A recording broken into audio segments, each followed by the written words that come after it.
Sunday Night Production. Par passion du vélo, Groupama vous invite à découvrir la deuxième saison du podcast Face à Face. Partez à la rencontre des femmes et des hommes de l'ombre qui œuvrent au succès de l'équipe cycliste Groupama FDJ et découvrez leurs incroyables anecdotes. Bonne écoute! Bonjour à toutes et à tous, la saison 2 du podcast Face à Face par Groupama vous ouvre les portes des coulisses du cyclisme. Je vous emmène avec Groupama à la rencontre des hommes et des femmes de l'ombre. Ils construisent les succès et partagent les moments plus difficiles au plus près des coureurs. Aujourd'hui, je plonge dans les mystères de l'entraînement et de la data ou des data. Ils planifient, analysent, parlent chiffres toute la journée. Dehors, vous pouvez les reconnaître à la fumée qui sort de leur cerveau et aux 10 capteurs de puissance qu'ils ont en permanence dans les poches. Mais sont-ils vraiment les plus geeks de l'équipe ? Ils vont tout nous expliquer et tout nous vulgariser surtout. Bonjour Anthony Bouillot et bonjour Olivier Mazneau. Bonjour. Bonjour. Vous êtes encore vivant après cette description, je suis plutôt contente, tout va bien. Anthony, tu es passé par la Fédé française de cyclisme, la Fédération française de cyclisme, avant d'intégrer le groupe des entraîneurs de l'équipe Groupama FDJ en 2018. Et toi Olivier, tu es professeur agrégé de mathématiques. Oui, attention, data scientist à temps plein depuis 2021. J'ai fait une reconversion, voilà, j'étais professeur de maths et puis depuis 2020, j'ai fait une formation pour être data scientist. Incroyable, et bien on va voir ça tous ensemble. Les présentations sont donc faites. Démarrons cet épisode du podcast Face à Face par Groupama avec la première question commune à tous nos invités. Que vous inspire l'endroit où nous sommes, le bus ? Est-ce qu'on y monte beaucoup quand on est entraîneur ou data scientist ? En ce qui nous concerne, nous les entraîneurs, oui, ça nous arrive régulièrement d'être dans le bus, puisque on est régulièrement sur les courses aux côtés des collègues comme les directeurs sportifs, les assistants, les mécaniciens. Et donc oui, ça nous arrive régulièrement quand même d'être sur le terrain, même si on a un côté un petit peu maison, à faire des planifications et des entraînements depuis la maison. On a aussi un côté un petit peu à travailler sur le terrain avec les coureurs et donc sur les compétitions. Olivier ? Et moi, beaucoup moins. Moi, je suis vraiment plus une personne de l'ombre, la plupart du temps derrière mon ordinateur. Et c'est la première fois que tu montes dans le bus, non ? Non, c'est pas la première fois, mais peut-être la deuxième ou la troisième. Ah oui, voilà. D'accord. C'est intéressant parce que toutes les réponses divergent. Mais il est confortable, il n'y a pas de doute là-dessus. On est au chaud, on va dire. Parle-t-on de performance ? On va parler de performance. C'est quoi la performance ? Qu'est-ce que c'est que ce terme ? Comment on l'explique ? Une équipe de vélo, on se doit d'avoir des résultats, d'être performante. Du coup, on comprend bien l'intérêt de ce terme. Et je dirais que plus globalement, c'est tout ce qui est mis en œuvre d'un point de vue scientifique pour être performant dans l'équipe. Alors ça va du travail sur l'aérodynamisme, de tout le travail qu'on fait avec Anthony sur l'entraînement. Et puis tout plein de petits trucs, la nutrition. C'est plein de pièces mis bout à bout qui sont au service de la performance. Est-ce que tu aurais quelque chose à ajouter, Anthony ? Ouais, non, je dirais d'une manière générale, la performance chez nous, elle est surtout chiffrée à travers le résultat qui est obtenu sur le terrain. On va dire c'est vraiment la performance. Et ensuite, elle est remontée, on va dire, pour faire en sorte d'acheminer et d'organiser les choses pour que les coureurs soient performants. Donc, on va dire, la performance en tant que telle sur le terrain, c'est le résultat. Et derrière, il y a toute une organisation pour faire en sorte qu'on améliore et qu'on optimise le potentiel de nos athlètes pour les rendre performants. Alors, on a compris que vous aviez 2 métiers différents dans ce pôle performance justement. Qu'est-ce que c'est, Anthony, un entraîneur de cyclisme aujourd'hui ? Du coup, nous, l'entraîneur, aujourd'hui, dans l'équipe, il a un groupe d'athlètes déjà qui est réparti en fonction des qualités physiques pour lesquelles on va orienter les coureurs vers un entraîneur ou un autre. Et ensuite, l'entraîneur, lui, va avoir le rôle de suivi, d'accompagnement. On dit toujours que l'athlète, c'est lui qui est acteur de sa performance, de son projet. Et nous, en fait, on est des accompagnateurs qui les aidons dans leur projet. Donc à planifier et à organiser les entraînements. Dans le suivi, pour certains coureurs, c'est un suivi presque au quotidien, où même si le coureur s'entraîne à la maison, on se doit d'avoir ce contact au quotidien pour avoir le ressenti de comment s'est passé l'entraînement, si on doit ajuster pour les jours d'après. C'est un petit peu complexe dans le sens où l'entraîneur de sport collectif a ses athlètes en permanence sur le terrain. Nous, on a parfois les athlètes avec nous, comme c'est le cas en stage, mais quand ils s'entraînent à la maison, on ne les voit pas forcément, et donc c'est pour ça que cette relation est importante pour avoir un vrai retour et une vraie collaboration de travail. Donc voilà un petit peu en quoi ça consiste rapidement. C'est vraiment un travail de planification et de suivi à distance, on va dire, la majorité du temps. Et de psy, certainement, un petit peu aussi. On va en reparler, Anthony. Tu n'y échapperas pas. Et toi, Olivier, data scientist, Kesako, ça veut dire quoi? De manière générale, c'est celui qui gère la data. Mais de façon globale, voilà. Je dirais qu'au même titre que les entraîneurs aussi sont spécialistes de la data. Mais d'un point de vue sportif, d'un point de vue peut-être de la physiologie de l'effort, voilà. Moi, je suis spécialiste de la data, mais d'un point de vue informatique, mathématique. C'est-à-dire quand il s'agit de faire des statistiques, d'organiser les données, de créer des programmes. Mon métier s'apparente peut-être à un métier d'ingénieur informaticien avec une spécialisation data, où je crée par exemple des programmes de toutes pièces que les entraîneurs vont utiliser pour faire leurs statistiques au jour le jour, pour faire le suivi de leurs coureurs. Est-ce que c'est quelque chose qu'on a ajouté? Du coup, c'est un métier qui est récent Oui, dans c'est le récent. cyclisme. Il me semble que je suis un des premiers à avoir été embauché, et ça fait que 2 ans, j'ai été embauché en octobre 2021, dans une équipe de cyclistes. C'est pas quelque chose de naturel. Évidemment, les métiers traditionnels, kiné, mécano, même entraîneur, c'est beaucoup plus naturel d'embaucher ce genre de métier dans une équipe de vélo. Et puis, moi, c'est un peu dans l'air du temps aussi. La donnée est partout, il y en a de plus en plus. Alors, les entraîneurs, ils m'ont pas attendu pour traiter de la donnée. Et notre chef à nous, Fred Grapp, ça fait des années, lui, depuis qu'il est dans le vélo, même fin des années 2000, il gérait déjà de la donnée, mais avec des outils qui existaient, donc soit des logiciels, un tableur Excel. Moi, je vais permettre d'amener de la nouveauté, de créer des programmes de toutes pièces. Du coup, l'innovation, elle passe aussi par ce genre de métier. Ça a soulagé quelque chose, Anthony, pour vous au quotidien? Ouais, clairement, c'était une demande, nous, dans le pôle performance et des entraîneurs, d'avoir une personne ressource comme Olivier. On voit à travers les dernières années qu'avec l'utilisation du capteur de puissance et tous les autres capteurs et toutes les autres données qui peuvent graviter autour des athlètes. Ça peut être quoi d'ailleurs? C'est quoi les autres données, les capteurs, la puissance, la fréquence cardiaque, ouais. On va avoir la vitesse, voilà, tout un tas de variables comme ça. On voit aujourd'hui même que ça a été polémique un petit peu ces derniers temps, le capteur de glycémie qui est utilisé aussi pour le suivi de la glycémie des athlètes. Voilà, c'est toutes des données qui vont graviter autour de l'athlète et qui vont nécessiter une analyse particulière. Au même titre que nous, ces dernières années, on a collecté beaucoup de données et on avait besoin à un moment donné de recentrer ces données, de faire des statistiques, d'avoir un vrai historique de données aussi. Par exemple, quand on réalise une séance spécifique comme de la PMA, puisque c'est le type de séance que le grand public... Puissance maximale aérobie. Voilà, c'est ça, que peut connaître. C'est le professeur qui a parlé là. C'est ça. L'avantage, c'est qu'on a un vrai historique des séances qui sont réalisées par les athlètes. Et quand un coureur réalise ce type de séance, on peut aussi rapidement comparer avec ces données de référence. Donc, il y a un vrai historique et traitement de données de fond qui est facilité avec ce genre de profil. Alors, ce qui est intéressant, c'est que tu n'es pas un mathématicien, quelqu'un qui explore les chiffres, en fait, Olivier. C'est-à-dire qu'on ne peut pas faire ce métier... Oui, avant tout, je suis sportif. Oui, et passionné, en fait. J'ai grandi dans le sport. Ouais. Mes parents sont professeurs de PS. Et moi, j'ai fait de l'athlétisme en compétition. Et je pense qu'effectivement, il faut avoir ce point de vue-là, savoir ce que c'est que de pédaler. D'école, j'en fais depuis que je suis tout petit. Donc, c'est quand même aussi pour ça que j'ai pu avoir ce poste-là.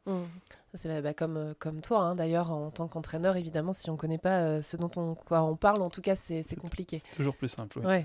Est-ce que ces datas servent à l'ensemble de l'équipe, du coup? Oui, bien sûr. Ouais. Oui, l'ensemble des coureurs et même, de manière plus générale, l'ensemble de l'équipe. Enfin, tout le monde, quoi. Aujourd'hui, par exemple... on est en train avec mon collègue Victor Scholler de refaire la plateforme de l'équipe. Et du coup, c'est une plateforme qui va bénéficier à tout le monde. Alors, il y a beaucoup de data. Il n'y a pas seulement les data des coureurs. Pour un data scientist et aussi data, tout ce qui est donné, qui transite par Internet. Voilà, c'est très large. Ça ne concerne pas que les coureurs, parce qu'il y a aussi beaucoup de données qui concernent l'encadrement, tout ça. Donc, il y a vraiment beaucoup de choses. Et le médical aussi, par exemple. Ça peut être quoi, des données pour l'encadrement, par exemple? Des données notamment sur la logistique, la gestion de stock, par exemple. Donc ça, c'est tout aussi des données, c'est de la gestion de data, mais qui va être plus sur un versant staff. On parle toujours des coureurs, la puissance, ça, mais quand on va d'une manière plus générale sur les data, ça représente ça, la gestion de stock et tout ce genre de chiffres. Donc, oui, ne serait-ce que quel coureur va sur quelle course. Mm. Tout ça, c'est dans notre plateforme, c'est rentré. Et c'est aussi de la data qu'il faut gérer. En fait, c'est Ouais. faciliter les choses au quotidien. Voilà. C'est un peu ça. Moi, mon objectif, C'est c'est ça. c'est de permettre aux gens de leur faciliter la vie à travers des outils numériques. Oui, c'est assez intéressant en tout cas de voir ça. On a compris comment vous arriviez à travailler un peu tous les deux. On a compris dans ce sens-là, mais dans l'autre sens. Est-ce que, Anthony, qu'est-ce que toi tu communiques à Olivier notamment? En fait, nous, de notre côté, ce qui va se passer, c'est que le coureur qui s'entraîne avec son capteur de puissance ou alors qui fait une compétition avec ce capteur, il va avoir à la fin un fichier. Ce fichier-là passe par notre plateforme. Nous, on va analyser ces fichiers-là.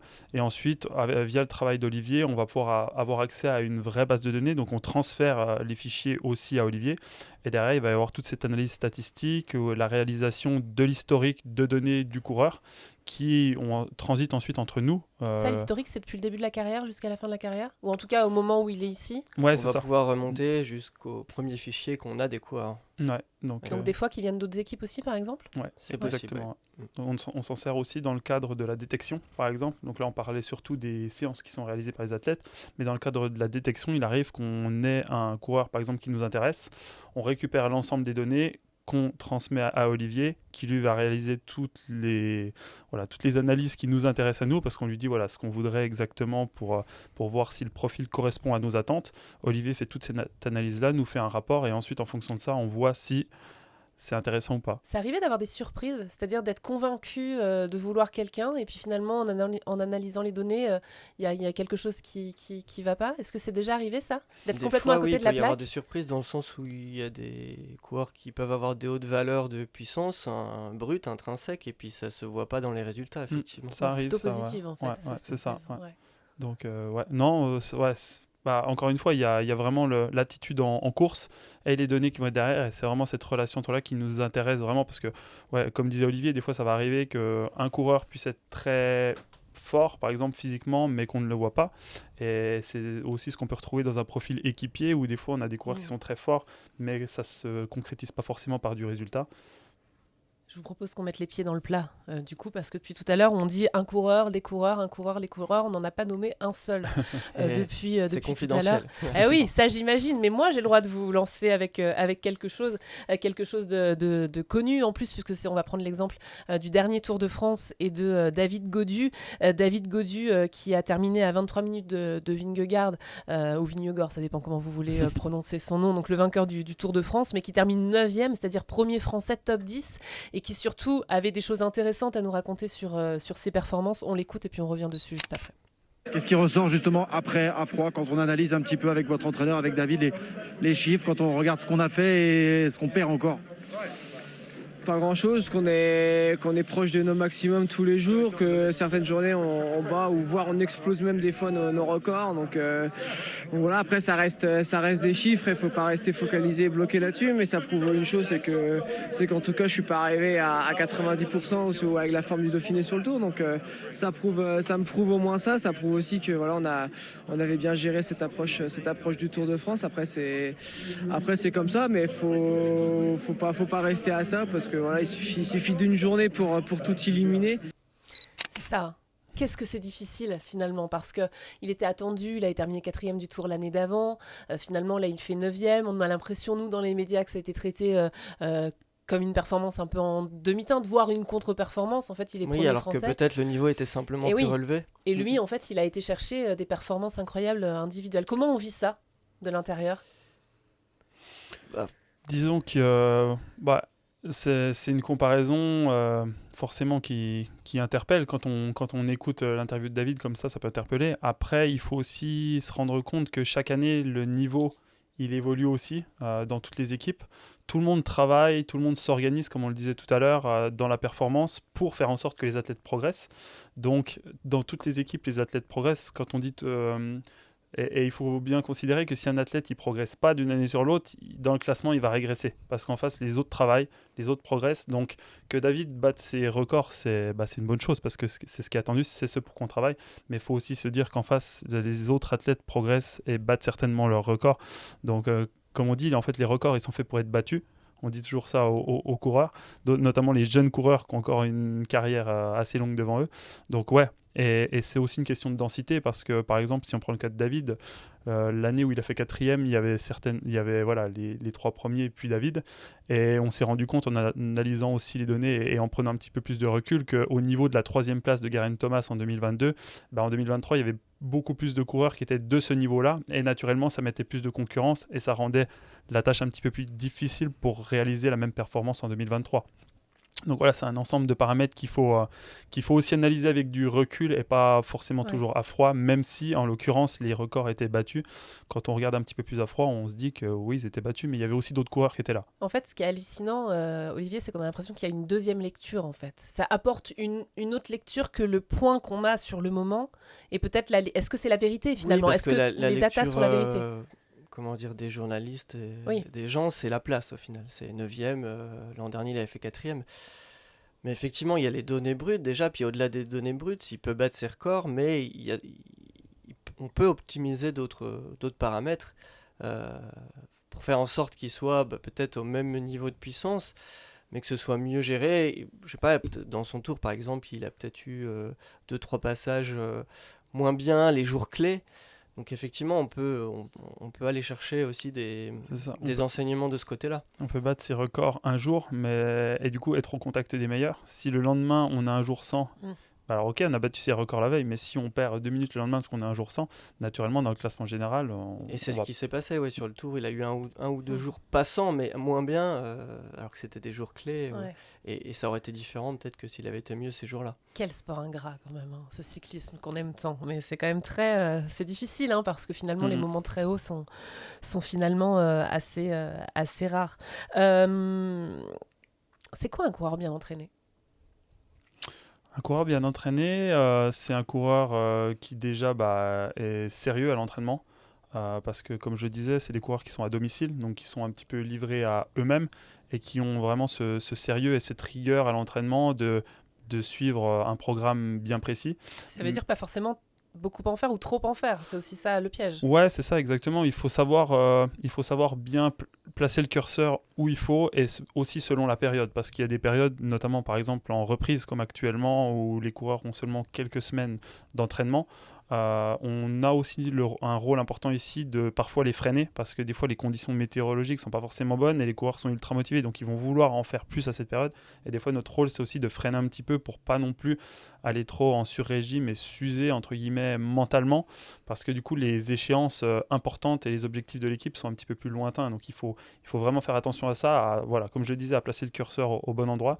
Et aussi, comme on dit toujours, notre rôle aussi c'est parfois, donc on est orienté sur l'entraînement, mais ce qui permet à l'athlète de progresser, surtout, c'est de récupérer d'un certain entraînement, d'une certaine charge de travail. C'est ça qui le fait progresser.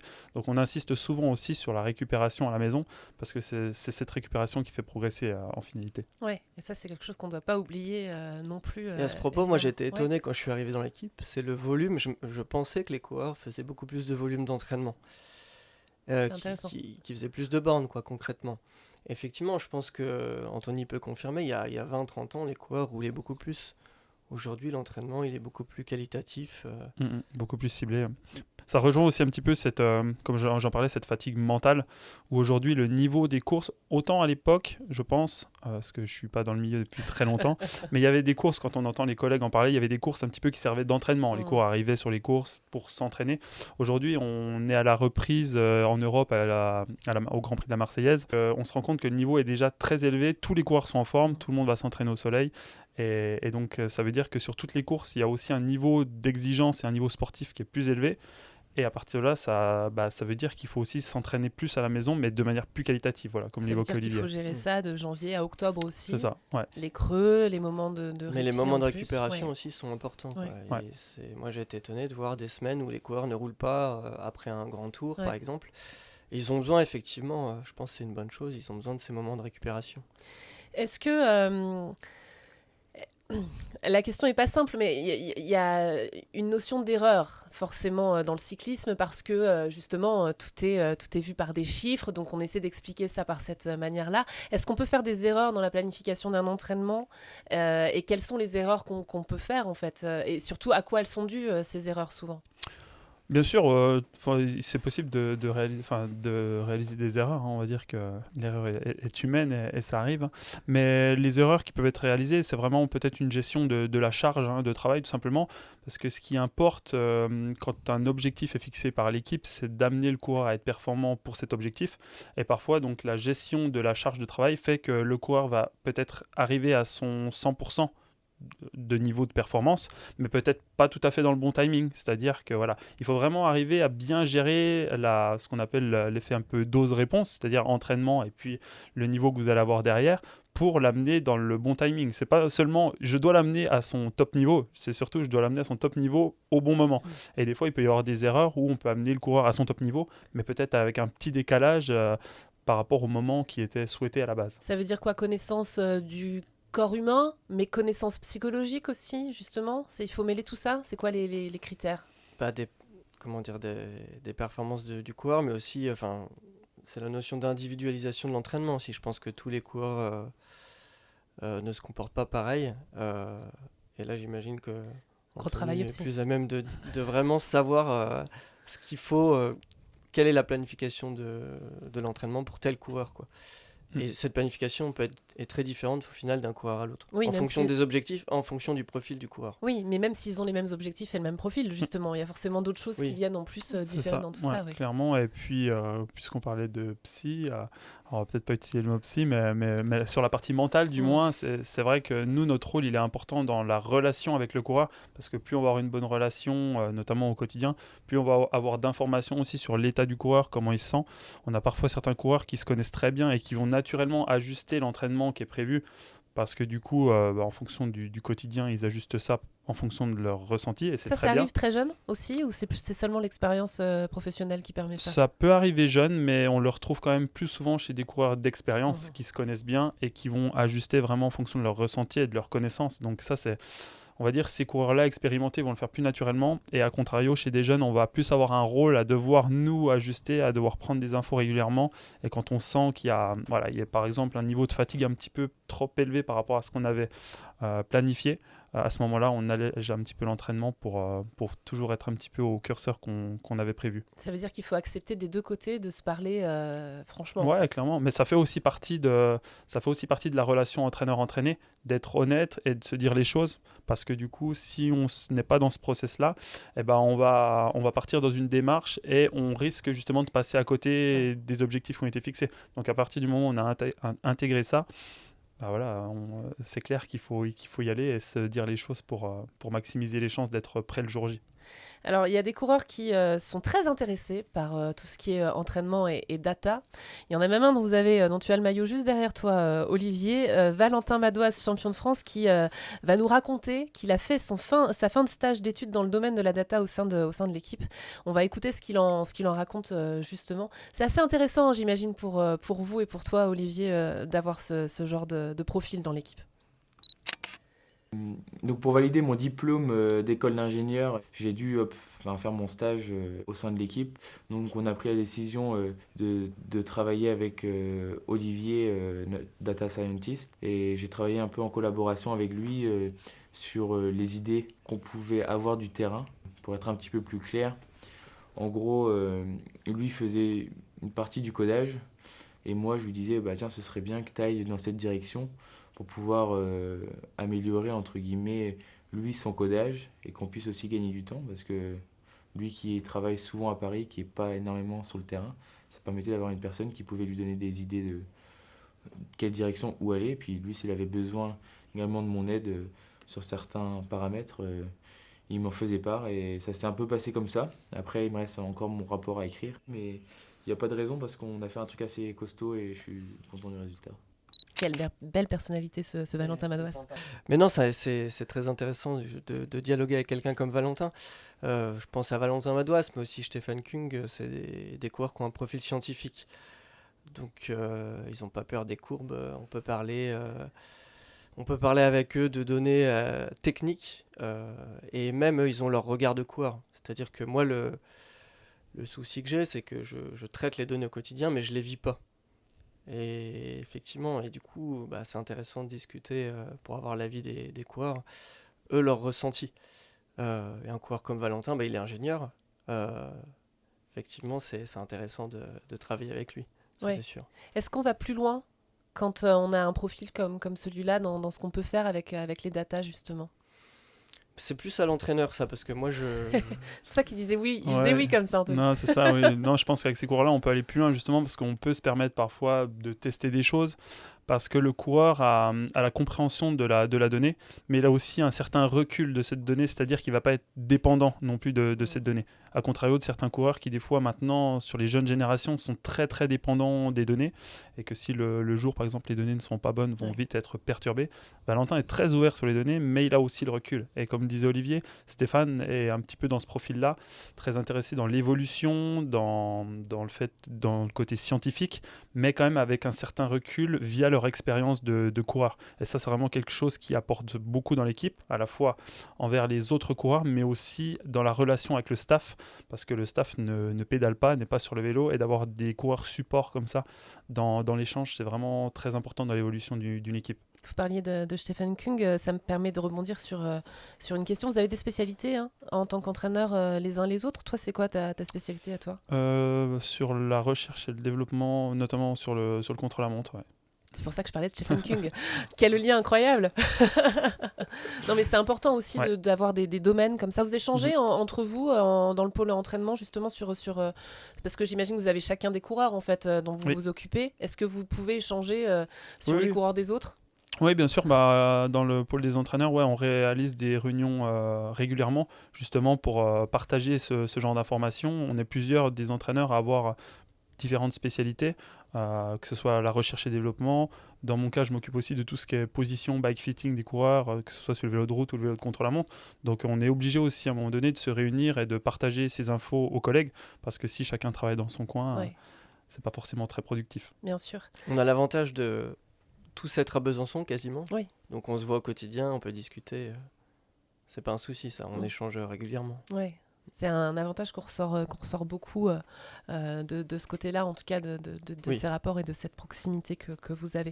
On a parlé de Valentin Madoise, de Stephen Kung. Il y en a d'autres dans l'équipe qui sont très portés data, performance.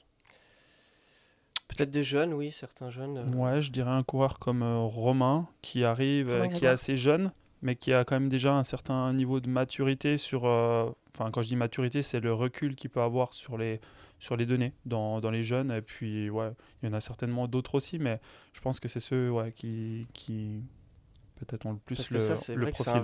l'interprétation des données peut être un vrai danger. C'est-à-dire que les données de puissance, c'est comme toutes données, elles sont plus ou moins fiables. Par exemple, elles peuvent ne pas être fiables et les capteurs peuvent avoir, voilà, pour diverses raisons. Et des fois, il faut savoir pas prendre les données pour ce qu'elles sont, mais avoir un regard critique là-dessus. Et Ça doit être très dur quand c'est lié à sa performance. C'est-à-dire, on doit oui, forcément se dire bon, bah là, c'est très clair, j'étais pas dedans ou quoi que ce soit. En fait, ça doit être très très dur de s'éloigner ça de doit ça. être dur pour un coureur de se dire là, je suis pas au niveau.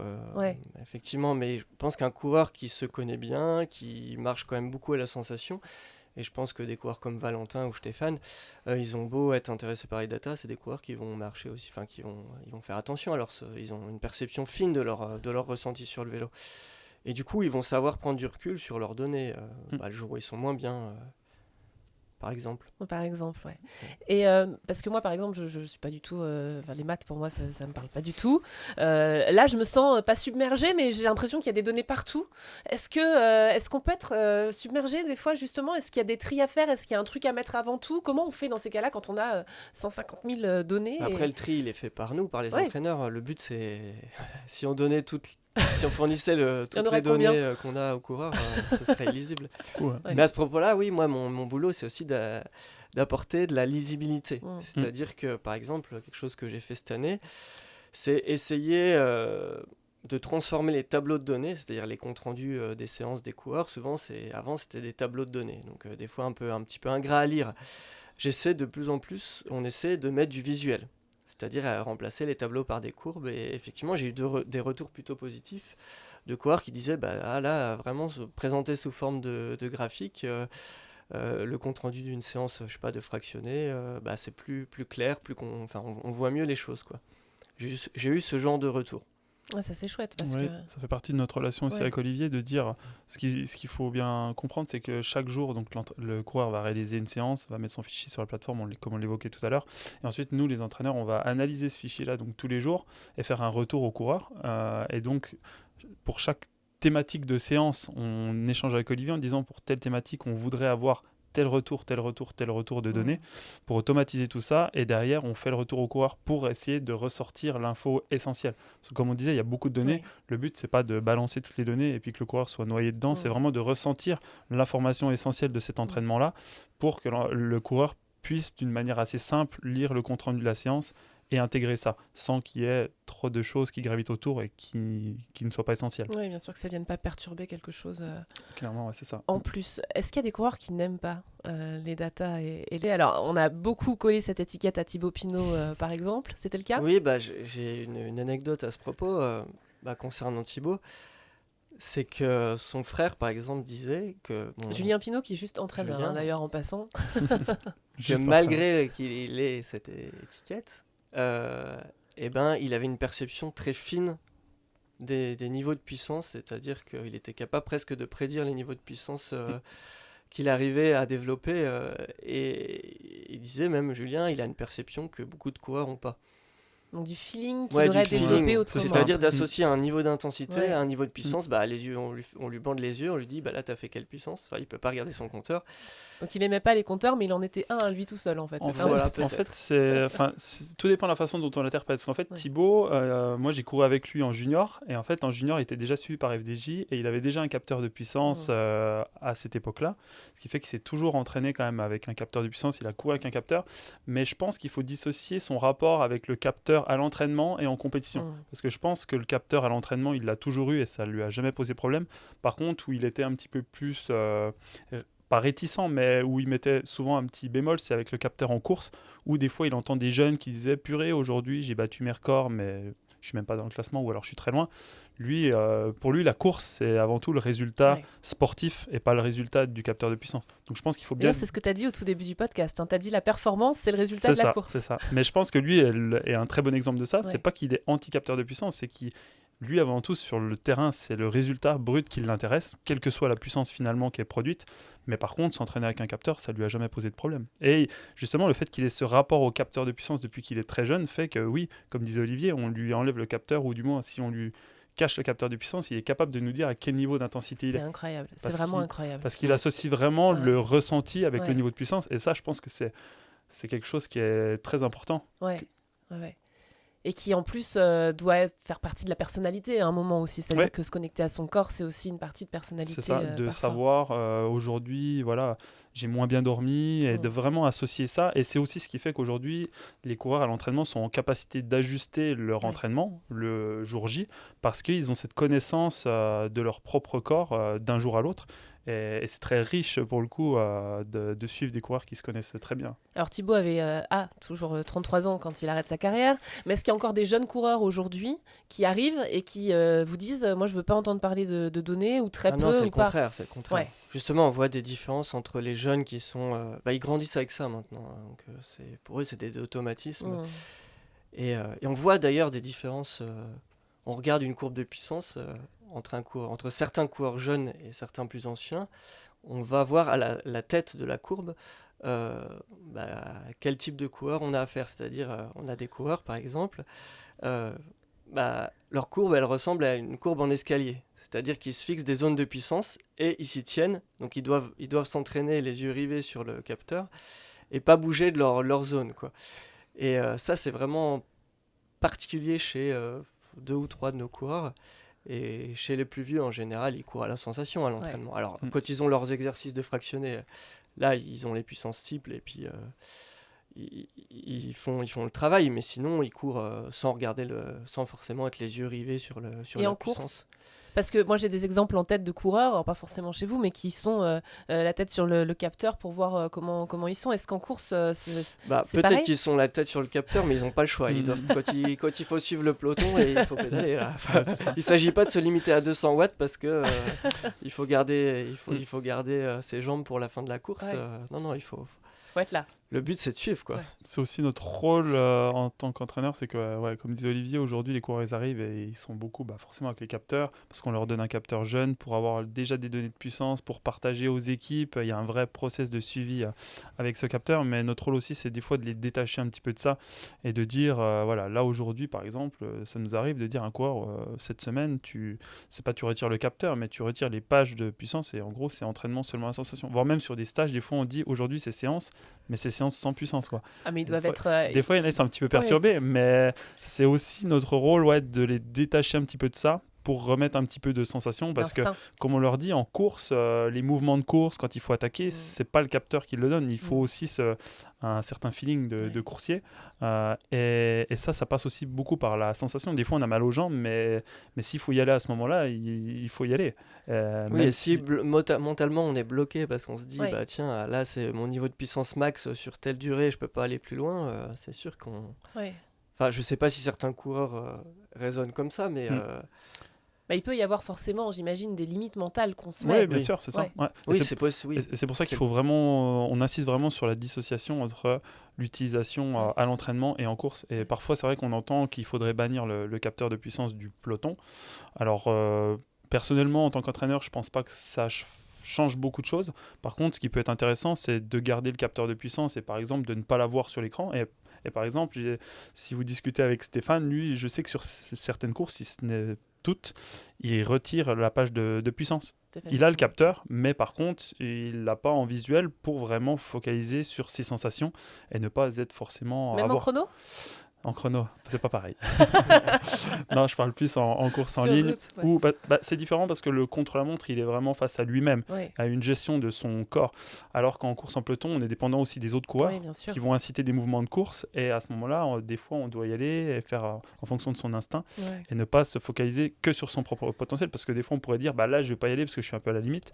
Mais si c'est le mouvement qui va sortir et qui après va jouer la gagne, si on peut tenter d'y aller, il faut y aller à ce moment-là, quoi. Ça rassurera peut-être beaucoup enfin non pas beaucoup d'ailleurs, mais certains de nos auditeurs qui parfois ont des doutes sur l'évolution du cyclisme, etc. Donc la place de l'humain, du feeling C'est ça. est Mais- toujours là dans Oui, le oui, cyclisme oui, c'est aujourd'hui. important Mais de ouais. préciser. Oui. Certains coups, il faut savoir que certains ont le capteur mais ne regardent pas forcément et ils sont plus nombreux qu'on ne le pense justement pour ne pas être tributaire de ça. Et ben voilà, ça c'est le message est passé, tout va bien. On a Oui, une autre... les datas, ça restera toujours une aide à la décision et pas... Enfin, on n'espère pas ce qui va décider tout Oui. ce qui se passe. Mais comme dans la vie en général, il faut que l'humain reste au centre. Ça, c'est certain. Oui. Quelle magnifique philosophie on est en train de faire. C'est le podcast en train de prendre une autre tournure incroyable. On a une autre archive sonore du coureur luxembourgeois de l'équipe Groupama FDJ, Kevin Genietz, dans son rapport justement à la performance selon les périodes. Je pense que la performance, c'est presque plus ma passion que le vélo en soi. C'est ça qui m'anime et qui me motive aussi. Du coup, je suis plutôt calé dans tous les domaines. La récupération, l'entraînement, la nutrition, je pense qu'il y a tellement de domaines. Le sommeil aussi. Et voilà, il y a des périodes où c'est vraiment très important. J'essaie vraiment de tout aligner. Et du coup, c'est presque un job 24 heures sur 24 parce qu'il y a chaque minute dans la journée qui finalement fait un impact sur la performance. Et voilà, c'est très important de savoir quand on met ça en place parce qu'on ne peut pas vivre ça toute l'année. Moi, ma vie, ce n'est pas que le vélo. J'adore le vélo, je m'investis à 100% dans mon projet. Je pense que c'est aussi pourquoi aujourd'hui je suis là où je suis. Mais après, moi, mon numéro 1, c'est vraiment d'être heureux, d'être content de ce que je fais.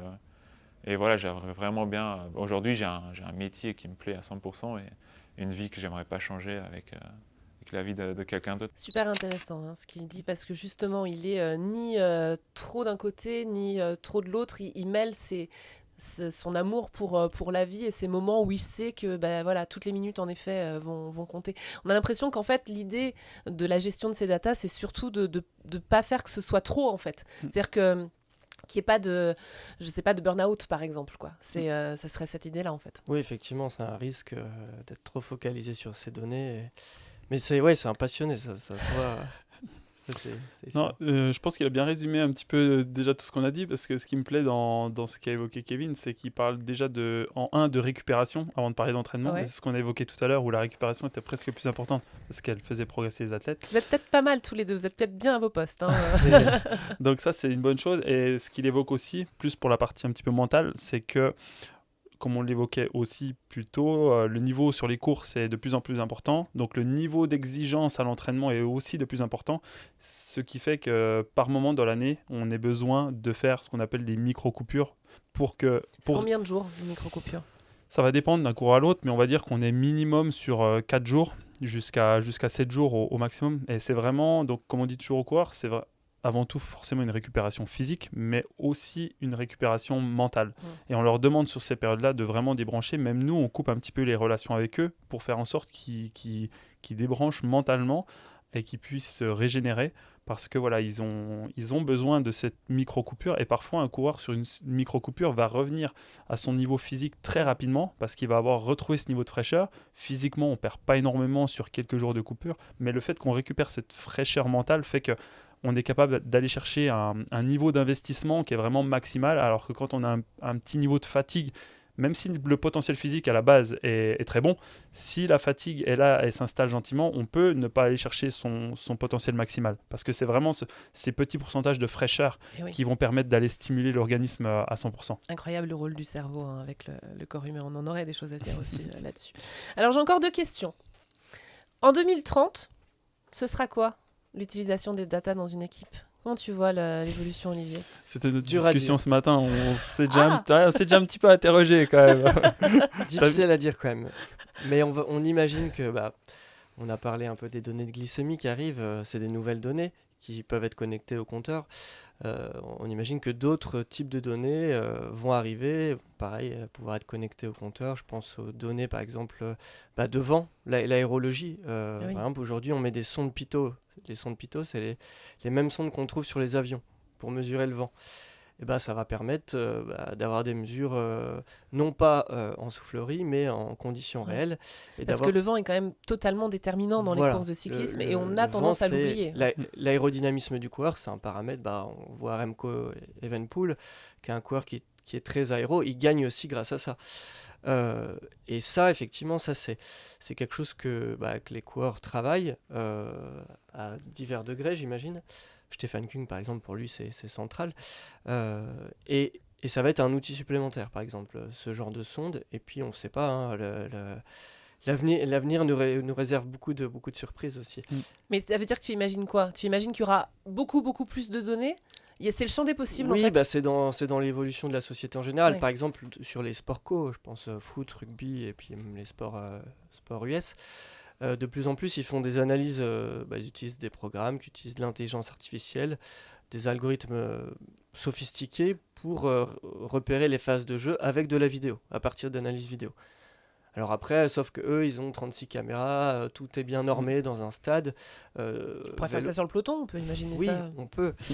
Il y a certainement des choses à faire. Et c'est des choses, je pense, qui ne se font pas encore dans le vélo, enfin pas à ma connaissance. Effectivement, on va pouvoir tirer certainement dans l'avenir, en 2030 j'imagine que ce sera le cas, de l'information, même des données vidéo, des données de l'équipe 21 ou autres. Oui, parce que c'est ça aussi, est-ce qu'elles seront en direct, ces données par exemple? Ce qu'on évoquait aussi ce matin, c'est que justement dans l'évolution des choses qu'on peut avoir, il peut y avoir aussi ce qu'on voit dans les sports collectifs, avec par exemple un staff qui est sur le bord du terrain, qui reçoit les données en live. Alors nous, ça pourrait très bien être un data center qui reçoit toutes les données et qui à un moment donné communique avec les directeurs sportifs en disant attention, ce coureur-là a déjà beaucoup donné, ou alors attention, celui-là on devrait peut-être plus l'utiliser, ou le leader dépense trop d'énergie, mais avec un jeu vidéo là. Mais avec un regard extérieur, parce que c'est vrai que quand on est dans les voitures, c'est difficile d'avoir ce regard-là, mais c'est ce qui se fait déjà dans certains sports. Je pense notamment le rugby, le foot, où ils ont des data analystes sur le bord du terrain, puis ils vont procéder au remplacement. Alors nous, on ne peut pas remplacer les coureurs comme ça, mais eux fonctionnent ainsi. On pourrait très bien imaginer que ça fonctionne comme ça. Changer de leader, par exemple. Ouais, voilà. non, mais après, c'est au détriment de ce qu'on évoquait aussi sur le côté humain. Parce que ça là, vous fait peur, par exemple, ça, ou pas? Ouais, moi, ce côté-là me ferait un petit peu peur parce que je pense que ça dénature aussi un petit peu l'activité et justement le profil coureur où on robotiserait un petit peu l'activité. Et je pense que ça dénature un petit peu trop. Mais ouais. Non, je suis d'accord. Après, la mesure, ce sera les directeurs sportifs qui devront avoir un regard critique sur les datas qu'ils ont en temps réel. Simplement, pour moi, ce sera une aide à la décision, les données. Ce ne sera pas de la décision en elle-même. Comme dans la vie. Oui, comme dans la vie, au final. On y revient. C'est toujours le danger des algorithmes actuels. Il faut que ça reste de l'aide à la décision et pas de la décision. En effet, c'était très intéressant tout ça. En tout cas, j'ai une toute dernière question. Quelle est la course qui vous fait vibrer? La course où vous aimeriez voir gagner l'équipe Groupama FDJ? Qui veut commencer? Moi, c'est vrai que j'en ai eu une qui m'est arrivée instinctivement en tête. Après, j'y réfléchis en me disant est-ce qu'il n'y en a pas une autre. Donc, du coup, j'irai celle vers Paris-Roubaix qui m'est arrivée instinctivement en premier, comme ça. Donc, Pourquoi? Parce que c'est un monument, je dirais déjà un monument du vélo, une course spectaculaire, une course française. Je ne sais pas si c'est ça qui pèse le plus dans mon choix. Mais ouais, avant tout, le spectacle. Et ouais, je trouve ça vraiment... incroyable. Alors, ce qui est marrant, c'est qu'on ne s'est pas concerté, mais j'avais prévu de dire la même chose. Incroyable. Non, Paris-Roubaix, c'est vrai qu'à la télé, c'est Enfin, pour moi, c'est la plus jolie course à regarder dans l'année. Et puis, à chaque fois, on voit que Stéphane n'est pas loin. Eh ben oui, bien sûr. Après, moi, je pense aussi au Tour des Flandres avec Stéphane, Valentin, pareil. Qui ont fait... Mais ouais, enfin, moi, ce qui me plaît beaucoup sur ce type de course, c'est qu'il y a à la fois... Il y a beaucoup de dimensions qui sont sur lesquelles on travaille, à la fois le potentiel du coureur, l'équipement, et vu qu'on travaille un petit peu sur ces diverses sphères, forcément, du coup, on s'y retrouve aussi naturellement. J'aurais pu dire un contre-la-montre, mais voilà, ça fait le côté un petit peu... C'est moins romantique. Ouais, non, et disons que le contre-la-montre va... Ça a moins de charme. Le plus prestigieux va être celui des championnats, des Jeux Olympiques ou des championnats du monde. Oui, c'est vu vrai que Stéphane est sous les couleurs de la Suisse, été, je peux pas m'engager sur une course équipe. Faut espérer qu'il a souvent été pas loin. C'est vrai qu'on aimerait le voir gagner sur un championnat. Bien sûr. Vice-champion du monde et vice-champion d'Europe. J'ai vraiment raisonné sur le maillot de l'équipe. Moi, je pense quand même à une autre course. C'est ça, je suis obligé. J'imagine bien Romain Grégoire gagner une Flèche Wallonne, par exemple, dans quelques années. Ah. Les courses qui lui... Je pense il a le profil pour... je sais pas ce que t'en penses. Ouais, Flèche Wallonne pour Romain. Ouais, je pense que ça peut lui correspondre, mais je le verrais moi plus sur une course un peu plus longue et difficile, type Liège, où on retrouve aussi les grimpeurs, mais où on est sur de la répétition d'efforts intenses et où je trouve que son profil correspond vraiment à ce genre de course. Ah, vous êtes en tout cas sur la même longueur d'onde de toute façon à la base. Merci beaucoup à vous deux, Anthony Bouillot, Olivier Mazneau. C'était très sympa d'en apprendre beaucoup plus et de vulgariser toutes ces données dans le cyclisme pour ce podcast donc de Face à Face par Groupama. Par passion du vélo, Groupama vous a présenté Face à Face. Groupama, acteur majeur du cyclisme, accompagne l'ensemble des pratiquants, des professionnels aux amateurs en passant par tous les cyclistes du quotidien. Retrouvez les engagements vélo de Groupama sur les réseaux sociaux et sur groupama.fr.